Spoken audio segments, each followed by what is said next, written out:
Healthcare Compliance Association, better known as HCCA to its more than 10,000 members, is proud to celebrate 20 years of serving the compliance profession. For 20 years, HCCA has been providing compliance education, networking, and other invaluable resources to its membership. The hallmark of this organization is the collegiality and helpfulness that people have toward one another in throwing a hand out to help and say, hey, this is how it's working for us. Maybe it'll be helpful to you. I think that's just the essence of what HCCA is about. HCCA has been right on the cutting edge of everything that's coming down from regulations to what's happening in the everyday world of patient care. HCCA has always been an organization where people are welcome to ask any question. We'll try to be non-judgmental and help you find the answers that you need to find. When HCCA began, people were still asking, what is compliance? Is it a profession? And should it have a seat at the leadership table? Compliance quickly emerged, however, as a profession dedicated to ensuring that organizations and their employees act in accordance with the law, with regulations, and with the organization's own code of conduct. Compliance programs are a methodology for preventing, finding, and fixing ethical and regulatory problems. Compliance in medicine has usually been a dirty word. It is not a dirty word. It is a word that we should become very familiar and very comfortable with, because this tells us what we need to do to practice medicine appropriately, to communicate the practice of medicine appropriately to the regulatory agencies to help them see the quality of care that we are providing to our patients. As the profession grew, it became clear that a compliance officer's job was to help ensure that an organization acted with integrity and in concert with the law. He or she is charged with developing systems that are designed to find, prevent, and fix problems that occur when people step outside the bounds. It is often a challenging position. When I was handed the interim compliance officer job, I was the administrator for all the teaching clinics at the University of Louisville. There was no compliance program. There was not even a compliance profession at that time. So, what led to the growth of this relatively new profession and to the creation of HCCA? Beginning with the 1986 amendment to the False Claims Act, the government began to demand more accountability from healthcare organizations that were working with the government. This resulted in cases against the University of Pennsylvania and Thomas Jefferson University. This was probably a year or two after the big settlements at the University of Pennsylvania and Thomas Jefferson. The OIG's office in Philadelphia started going after some medical school operations for what had previously been considered bad documentation and lack of attention to detail, and started to bring into bear the False Claims Act with serious damages attached to it to negotiate settlements with medical school operations. That's what woke people up. The Healthcare Compliance Association began with a single session at the Medical Group Management Association's 1996 annual meeting, held in Minneapolis that year. And I started looking to see how to put a compliance program together. I knew nothing at all about compliance and couldn't find anything. And then one day I was looking through some materials that came in the mail, and I saw an MGMA conference in Minneapolis, Minnesota. And I thought, oh, there's this one little piece that's going to talk about compliance programs. New compliance officers were being drafted from nursing, administration, accounting, and HR departments in medical facilities across the United States.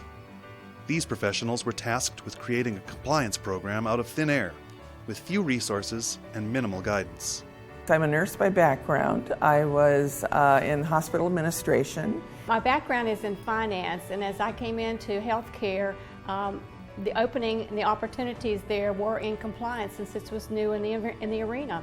My background is nursing, so I did had various roles in nursing, and then I went on to work with physicians and documentation and coding and reimbursement. Literally one poor nurse or one poor office manager who would get tasked with having to come up with a binder of paper or something that would be the compliance program. And then literally by then the mid to late 2000s, it got to the point where they became these huge, robust, multifaceted, multidisciplinary programs. I'm still a clinician. I still work in a cath lab. I got the opportunity to talk to a chief compliance officer a year ago, and it seems like a field I would like to get into. It feels good to learn about other people's career path and see how I can form my own. A small group of compliance officers recognized that this was a growing profession, with a need to put in place opportunities to network and learn from each other. Together, they helped create the Healthcare Compliance Association. When Roy Snell and Debbie Trocolis and I think Brent Saunders was there to establish the need for an organization on healthcare compliance. And at the restaurant, I sat next to Roy again. And he passed me a napkin. And on the napkin, it said, "Would you like to help me start an association?" And I looked at him and I said, "Well, Roy, I'm just interim. I don't know anything at all about compliance." And he says, "It doesn't matter. No one does." And so at that time, he, myself, Brent Saunders, we decided to start an association. And there was born the Healthcare Compliance Association. Membership soon began to grow, and HCCA planned its first conference for November 1997 in Los Angeles. This conference, the National Healthcare Fraud and Abuse Symposium, would later come to be known as the Compliance Institute. But I went and looked around in healthcare industry, looked around in outside healthcare, and actually could find very little resource or help to do this. About the same time, HCCA was forming, and it turned out that they had a conference in LA. And I decided that's where I need to go. That's all about healthcare. It was something I needed to do, and that's how it started. Well, I reached out, as I said, to other compliance officers in academic medical centers, and they were very, very gracious. And that's one thing I've found about this profession is, and the members of the association, they're always very gracious about sharing their resources. Every year we very much look forward to joining up to see each other and see other colleagues that we know in the industry. It's a very exciting time of year for us to come to the HCCA Institute. More members began to join and more resources began to develop. In 1998, the Office of the Inspector General of the Department of Health and Human Services, in an effort to promote voluntary compliance programs for the healthcare industry, issued its Compliance Program Guidance for Hospitals, which became the basis for most compliance programs. The guidance was based on 7 elements found in the U.S. sentencing guidelines. But thank God we had the 7 elements from the Federal Sentencing Commission, and we just started trying to build compliance programs using those 7 elements. To help compliance professionals meet these new standards, HCCA, with the help of an association management company and member volunteers, began to develop web conferences, live conferences, both regional and national, and periodicals for its members. HCCA keeps up with the evolution, and that's what's important to us, in that they're keeping up with the latest changes in healthcare, and that was what was important to us. Coming each year, you think that you have know it all, but you find when you come here that there's a lot you don't know. This was probably the best bang for the buck for any compliance education they could get.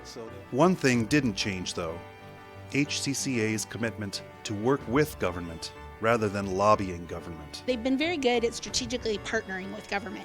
They've been very good at not viewing government as an adversary, but as a partner. And they've really tried, as evidenced by the fact that Dan Levinson or the Inspector General, whoever it is, either he or someone from that office has keynoted every year. Over the years, the Healthcare Compliance Association has provided its members with resources for all of the new developments in government regulations. With each new series of legislation came new regulations and new responsibilities for compliance officers. With the proliferation of enforcement efforts by the Department of Justice and the OIG, that tended to expand our horizons looking at things from a compliance perspective. So for example, when the government started pursuing quality and compliance cases within the nursing home, assisted living industry, HCCA in turn responded and held several conferences that were specifically focused around the issues that were important in that component of the industry. Likewise, when research became a big issue from an enforcement perspective, we responded in kind, and now for at least 17 years, I believe, we've had the Research Compliance Conference. So I think, and then of course HIPAA, the privacy components in particular caught everyone's attention in 2003 when we all had to implement the requirements of the HIPAA rules. And as a result, that sort of crafted a whole other burgeoning industry of chief privacy officers and certifications necessary to credential them and all that went along with that. HCCA soon recognized the need for compliance officers to enjoy a professional certification, just as related fields like internal audit had. And so, in 1997, HCCA began to consult with a testing service to create a truly world-class certification program. Well, in 1997, we started thinking about certification. So I put together a group and we started to meet to talk about certification. We hired AMP, Applied Measurement Professionals, which is a testing firm to actually help us get off on the right foot. And then we took our plans to the members at our next meeting. And I think it was probably late 1997, early 1998. In 1998, HCCA announced the creation of the Compliance Certification Board and the launch of the Certified in Healthcare Compliance designation, or CHC.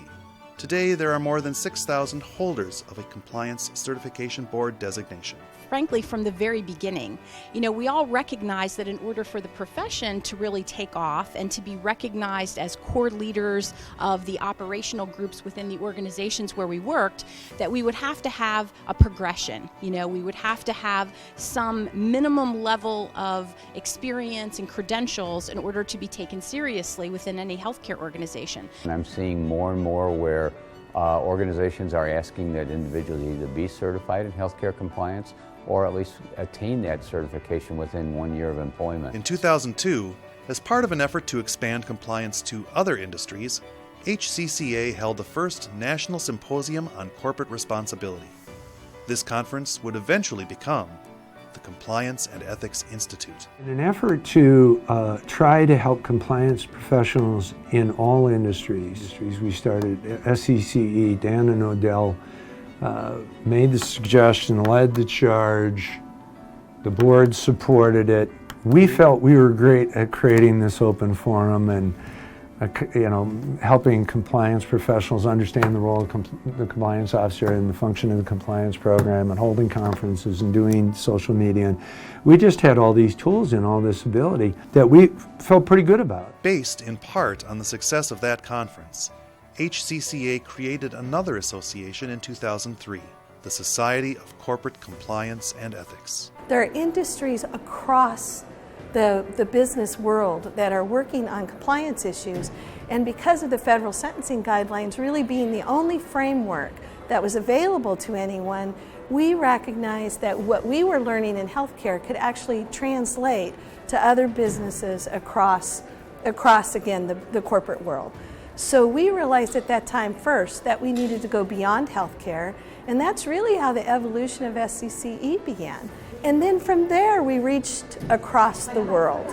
We realized it wasn't just about a US-based company or about just working in the US. It was also about how we could reach across the world from a compliance perspective. Also in 2003, HCCA and HCCE opened their first office with 3 full-time employees.